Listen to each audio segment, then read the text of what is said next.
Good afternoon, good morning, good evening, everyone. I'm just going to walk you through the latest ESG report from TetraPak. I'll talk a bit about TetraPak and I'll go into their ESG reports, focusing on key areas.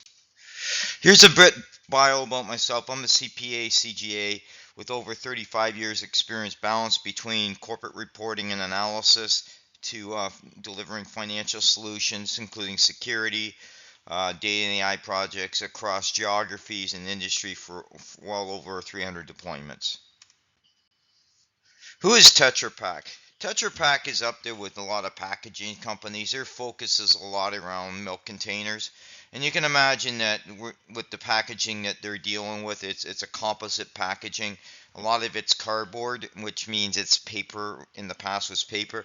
They're trying to transform packaging, like many companies are, to move away from plastic and paper into more of a product that can be both part of the recycled as well as looking at product that can be basically, biodegradable more. Here's their stock price. They're a Swedish-based company, so this is what they're trading at the latest one from the New York Stock Exchange. So they're around $46 a share. So as you look in this particular slide, this gives you an example of their goals. Like every company is focusing on the environment, social governance. This kind of gives you an idea of what they're focusing on. Since they're working with the farmers and all that, scope 3 supply chain area, they want to make sure that their practices are covering everything around biodiversity, human rights, all those areas of focus. This tells you what they're trying to do to focus on. Like anything else with products, food waste is a big issue around groceries, any sort of restaurant, food chain. So they're looking at how they can do it within their production process, but also as well as the extension of the supply chain. And that's critical in terms of technology and just how they better manage food waste so it doesn't get dumped into a landfill. This is really good because the reason why I wanted to bring up the school program, because it feeds into the social area of supporting local communities and different areas of the social development.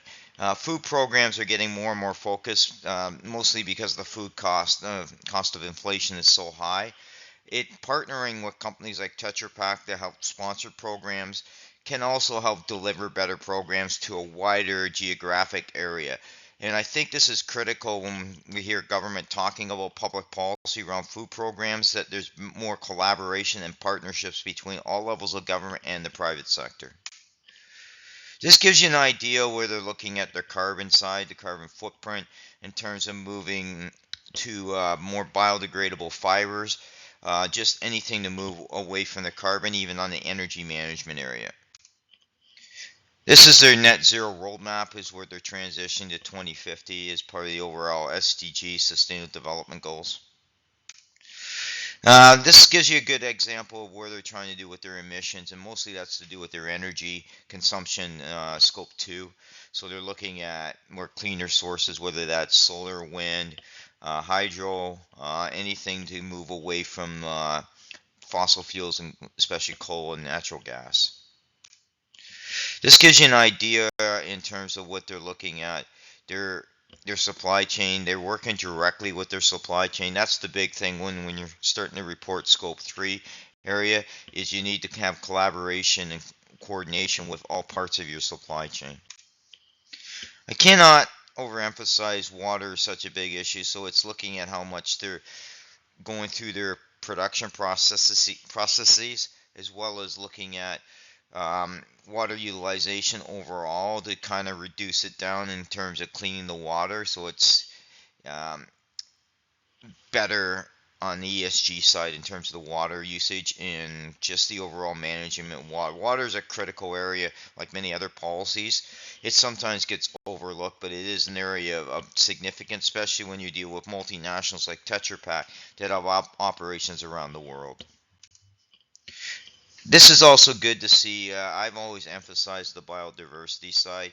So contributing to interest groups like Sierra, other groups that do tree planting, and other ways to manage to help support the environment and habitat and local wildlife is critical, and they make a considerable contribution in that area. Employee health and wellness is another area. The old saying is quality work demands quality people. So Tetra Pak is really emphasizing a work-life balance, including health and safety. The last few slides here are just basically giving you an example of what goes into ESG in terms of developing your reporting. Here's some additional information. Now, the idea with these presentations, I do these, is to give you an idea of how it's being reported. Now, there's no real, there's some consistency in what data is being shown around environment, water, emissions, recycling, HR, diversity, equity, and inclusion, social and corporate governance. So the stuff is there, and it's all about them presenting. At some point over time, I anticipate this ESG will have consistent report framework. And I think that just comes back to the standard and all that in terms of the reporting. There is some consistency in the terms of what information they portray, but there's no real consistency in a lot of the reports and the formatting of how they display it. Thank you.